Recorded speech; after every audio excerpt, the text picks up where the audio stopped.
Hello friends, nice place പ്രോപ്പർട്ടീസിൻ്റെ പുതിയൊരു വീഡിയോയിലേക്ക് നിങ്ങൾക്ക് ഏവർക്കും സ്വാഗതം. ഇന്ന് ഞാൻ നിങ്ങളെ പരിചയപ്പെടുത്താൻ പോകുന്നത് എറണാകുളം ജില്ലയിൽ വൈറ്റില ജംഗ്ഷനിൽ നിന്ന് 9 കിലോമീറ്റർ മാറി നെട്ടൂർ ലക്ഷോർ ഹോസ്പിറ്റലിൽ നിന്ന് 3.8 കിലോമീറ്റർ മാറി പനങ്ങാട് ബസ് റോഡിൽ നിന്ന് നടക്കാവുന്ന ദൂരത്തിൽ 3 സെൻറ്റ് സ്ഥലത്ത് 1500 സ്ക്വയർ ഫീറ്റിൽ 3 കിടപ്പുമുറിയും അറ്റാച്ച്ഡ് ബാത്റൂമുള്ള ഒരു കിടിലൻ പുതിയ വീട് വിൽപ്പനയ്ക്ക്.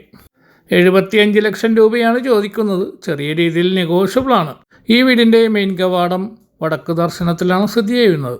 ഈ വീടിൻ്റെ കോമ്പൗണ്ടിനകത്ത് വലിയ ഒരു കാർ കയറ്റിയിടുവാനുള്ള സൗകര്യമുണ്ട്. ഇതൊരു ഷോർട്ട് വീഡിയോയാണ്. ഈ വീടിനെ കുറിച്ചുള്ള ഡീറ്റെയിൽസ് അടങ്ങിയ ഫുൾ വീഡിയോ കാണുവാൻ ഈ വീഡിയോയുടേതായിട്ടുള്ള ലിങ്കിൽ റിലേറ്റഡ് ബട്ടണിൽ ക്ലിക്ക് ചെയ്താൽ ഫുൾ ഡീറ്റെയിൽഡ് വീഡിയോ കാണാൻ കഴിയുന്നതാണ്. നമ്മുടെ ഈ ചാനൽ ആദ്യമായിട്ടാണ് കാണുന്നതെങ്കിൽ ഷെയറും ലൈക്കും സബ്സ്ക്രൈബും ചെയ്യാൻ മറക്കരുത്. കൂടുതൽ അറിയുവാൻ സ്ക്രീനിൽ കൊടുത്തിരിക്കുന്ന കോൺടാക്റ്റ് നമ്പറിൽ ബന്ധപ്പെടുക.